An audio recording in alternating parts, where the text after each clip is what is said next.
Yo, konnichiwa. Gimana kabar kalian hari ini? Semoga sehat terus ya.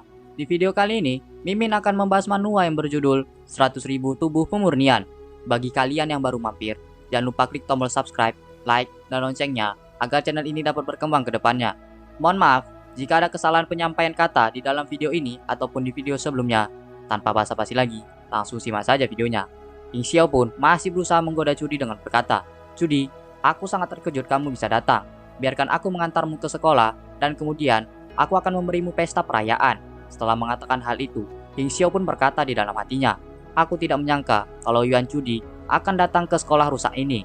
Aku telah mengajarnya sebelumnya, dan dia selalu mengabaikanku. Sekarang, dia pasti akan kudapatkan." Mendengar tawaran dari King Xiao, Cudi pun menolaknya dan pergi meninggalkan King Xiao dengan berkata bahwa dirinya itu tidak membutuhkan pertolongan dari King Xiao. Kemudian, Cudi yang berjalan pergi itu pun menghampiri Ming dan menyapanya dengan berkata, "Suan Yuan Ming, kebetulan sekali, kita berjumpa lagi di sini. Bagaimana kalau kita makan siang bersama nanti?" Mendengar tawaran dari Cudi, Ming pun menolaknya dan berjalan pergi meninggalkan Cudi sambil berkata bahwa dirinya itu sudah mengetahui apa yang ingin dilakukan oleh Cudi di sekolah itu.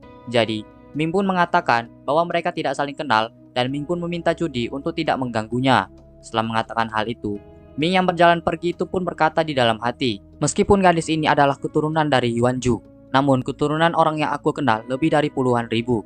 Jadi, jika keturunan mereka ingin aku membantu mereka, aku, Suan Yuan Ming, tidak perlu berbuat sesuatu." Cudi yang mendengar penolakan dari Ming itu pun menjadi kesal dan berkata di dalam hati, "Sialan, beraninya dia menolakku di depan umum. Tunggu saja kau, Suan Yuan Ming." King Xiao yang melihat Cudi dekat dengan Ming itu pun menjadi cemburu. Lalu, King Xiao pun berkata kepada rekannya, "Chow, siapa anak itu? Cari tahu untukku. Beraninya merebut seorang wanita yang bersamaku." King Xiao ini benar-benar marah. Beberapa saat kemudian, King Xiao yang berada di ruangan kelas itu pun didatangi oleh rekannya, dan rekannya itu mengatakan bahwa dirinya itu mengetahui nama orang yang dikenal oleh Cudi.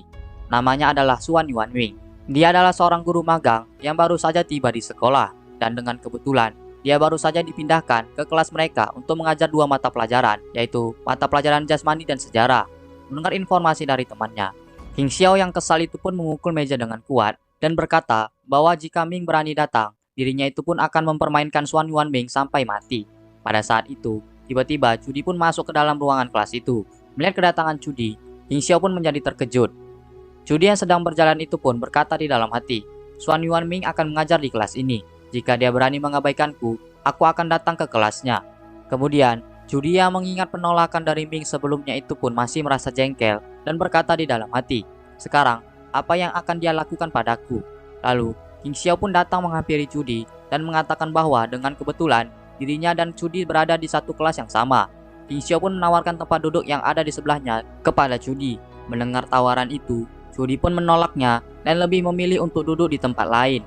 King Xiao yang dirinya kembali ditolak itu pun hanya bisa tersenyum dan menuruti perkataan Cudi. Tetapi, di dalam pikiran King Xiao, dirinya itu pun berkata, apakah penyebab Cudi pindah ke kelas ini ada hubungannya dengan Suan Yuan Ming? Jika hal itu memang benar, apapun yang terjadi, King Xiao pun berencana untuk menghilangkan muka Suan Yuan Ming di depan Cudi. King Xiao pun kembali duduk di kursinya dan mengatakan kepada rekannya untuk memberikan kejutan kepada Suan Yuan Ming pada saat masuk. Mendengar perintah itu, rekan King Xiao pun bangkit dari duduknya dan menuruti perintah itu.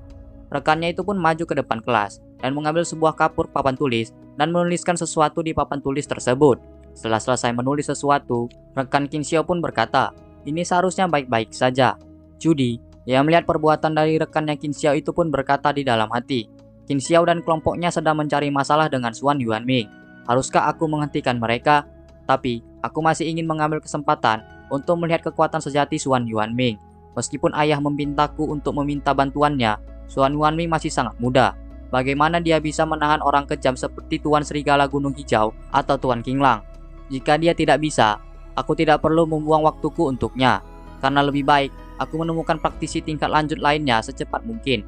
Sejauh yang aku ketahui, kakak laki-laki King Xiao, Qin Zhao, adalah seorang kultivator yang sangat terkenal di kota Pulau Selatan. Setelah mencapai master tingkat 3,5 langkah, dia menghapus basis kultivasi mereka yang mengganggunya dengan kejam. Jika Suan Yuan Ming bahkan tidak berani memprovokasi Qin Xiao, itu berarti dia tidak memiliki kekuatan untuk bersaing dengan Qin Zhao. Bahkan, lebih tidak mungkin untuk menahan balas dendam Yuan Biao dan penguasa Gunung Serigala Hijau di belakangnya. Dia hanya akan sedikit membantu atau berguna bagi keluarga Yuanku. 2 jam kemudian, Ming pun berjalan masuk ke kelas mereka. Melihat Ming sudah datang, rekannya Qin Xiao pun berkata, "Tuan muda Qin, anak itu ada di sini. Ada pertunjukan bagus untuk ditonton." Pada saat berjalan masuk, Ming pun terkejut melihat tulisan yang ada di papan tulis dan bertanya kepada murid yang ada di kelasnya, siapa yang melakukan hal tersebut. Rekan Qin Xiao pun menjawab, siapa yang tahu siapa yang melakukannya. Sudah pasti, seseorang yang tidak suka dengan guru Xuan Yuan. Rekannya Qin Xiao yang satunya lagi pun juga berkata, "Guru, kau tidak populer. Kau akan dimarahi ketika kau datang. Bagaimana jika hari ini dipukul?" Mendengar jawaban dari mereka, Ming pun mengambil penghapus papan tulis dan menghapus tulisan yang ada di papan tulis sambil berkata, "Tidak peduli siapa yang melakukannya, aku tidak ingin waktuku terbuang." Kemudian, Qin Xiao pun kembali memprovokasi Yuan Ming dengan berkata, "Guru, kau sangat tidak berguna. Kau bahkan tidak berani mengajukan 2 pertanyaan lagi. Apakah kau sendirinya akan menghapus papan tulis? Jangan panggil dia guru Xuan Yuan Ming mulai sekarang. Dia perlu untuk dinasihati sebagai guru." Mendengar perkataan Qin Xiao, rekan-rekannya itu pun tertawa dengan sangat keras. Ming pun tidak memperdulikan perkataan dari Qin Xiao tadi dan terus menghapus tulisan yang ada di papan tulis tersebut. Cudi yang melihat Yuan Ming hanya diam itu pun berkata di dalam hati, dihadapkan dengan ejekan seperti itu, seorang pria seharusnya sangat marah. Tetapi Xuan Yuan Ming tetap menjadi acuh tak acuh.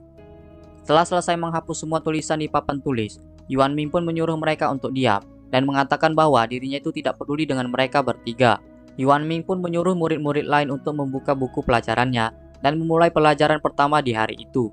Cudi yang melihat hal itu pun kembali berkata di dalam hati, Xuan Yuan Ming sangat patuh. Sepertinya ayah benar-benar memandangnya. Dia pasti takut menyinggung saudara laki-laki Qin Xiao, yaitu Qin Zhao. Jadi, dia tidak berani berbicara. Dia benar-benar tidak berguna. Kemudian, Qin Xiao pun kembali memprovokasi Yuan Ming dengan berkata, "Mari jadikan ini sebagai contoh. Berani menjadi guru di kelas kami, kau pikir kau adalah seorang raja. Tapi sebenarnya, itu adalah posisi dengan kekuatan yang lemah. Benar-benar menjijikkan." Mendengar dirinya direndahkan, Ming pun menyentil penghapus yang ada di mejanya, sehingga penghapus itu pun dengan cepat terbang ke arah mulut Qin Xiao. Qin Xiao yang tiba-tiba di mulutnya itu ditutupi oleh penghapus pun menjadi tersedak, sehingga dirinya itu pun susah bernafas. Rekannya Qin Xiao yang melihat penghapus yang ada di mulut Qin Xiao itu pun bertanya, "Tuan muda Qin, apa yang kau lakukan dengan penghapus papan tulis?" Cudi yang melihat kejadian itu pun terkejut dan berkata di dalam hati, "Qin Xiao, bagaimana bisa dia? Apakah itu perbuatan Xuan Yuan Ming? Itu tidak mungkin.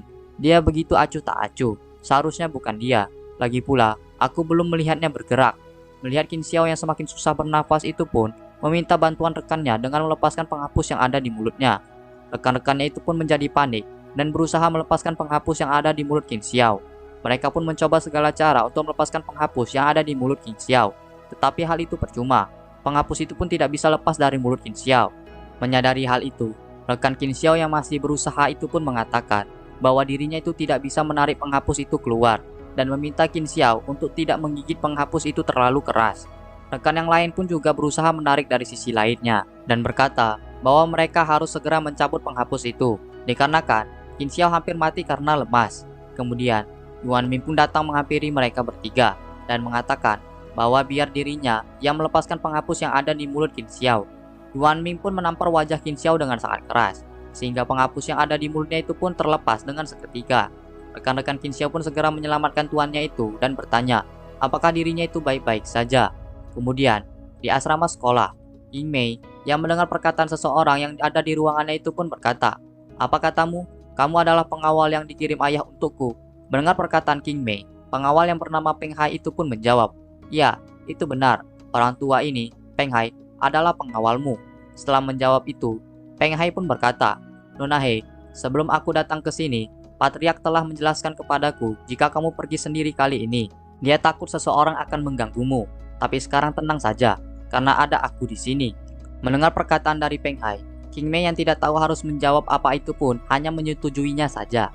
Kemudian, King Mei pun melihat ke arah jendela dan menyadari Yuan Ming sedang berjalan di luar. Melihat hal itu, King Mei pun terkejut dan berkata di dalam hati, dia adalah orang di hari sebelumnya. Setelah memikirkan hal itu, King Mei pun bertanya kepada Peng Hai dengan berkata, "Karena kamu adalah pengawalku, katakan siapa orang itu." Mendengar pertanyaan King Mei, Peng Hai pun berjalan mendekati jendela dan melihat ke arah Yuan Ming. Setelah melihatnya, Peng Hai pun menjawab bahwa dirinya itu tidak tahu mengenai Yuan Ming. Akan tetapi, Peng Hai merasa bahwa Yuan Ming orang yang kuat dan lincah, dan seharusnya Yuan Ming berasal dari keluarga yang terlatih. Mendengar perkataan dari Peng Hai, King Mei yang teringat kejadian sebelumnya itu pun menjadi kesal dan berkata bahwa King Mei tidak bisa memaafkan perbuatan Yuan Ming sebelumnya. Mendengar perkataan King Mei, Peng Hai pun mengatakan bahwa dirinya itu akan memberikan pelajaran kepada Yuan Ming dikarenakan telah menyinggung tuannya. Mendengar rencana dari Peng Hai, King Mei pun menyuruhnya untuk berhenti. Mendengar hal itu, Peng Hai pun bertanya, "Ada apa lagi, Nona?" King Mei pun menjawab, "Beri saja dia pelajaran kecil, jangan terlalu banyak. Lagi pula, dia juga telah membantuku. Ingat, hanya pelajaran kecil, jangan sampai terlalu berlebihan." Mendengar jawaban itu, Peng Hai pun berkata kepada King Mei agar dirinya itu tidak perlu khawatir, karena dirinya itu tahu cara menghadapi orang seperti Yuan Ming. Beberapa saat kemudian, Yuan Ming yang sedang berjalan itu pun terkejut melihat kemunculan orang asing di hadapannya. Peng Hai yang sedang menghadang Yuan Ming itu pun berkata, "Aku Peng Hai, aku adalah penjaga Nona He King Mei, seorang master seniman bela diri tingkat ketiga. Aku rasa kau telah berlatih selama beberapa dekade juga.